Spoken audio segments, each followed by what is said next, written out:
In today's video, we will explore how to resolve the issue of your Apple TV blinking 3 times. This blinking pattern typically means that your Apple TV is connected to another remote. To fix this, you need to unpair and then repair the remote with your Apple TV.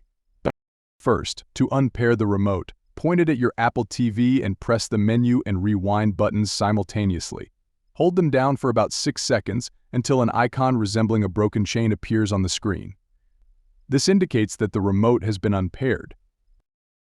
Alternatively, if you have any Apple remote, you can unpair it by pressing the menu and left button together for 6 seconds. The broken chain icon will again confirm the unpairing process. Once the remote is unpaired, you need to pair it again with your Apple TV. Hold down the menu and WR menu and rewind buttons for another 6 seconds. This time, an icon resembling a linked chain will appear on your TV screen, confirming that the remote is now successfully paired with your Apple TV. And that's all there is to it.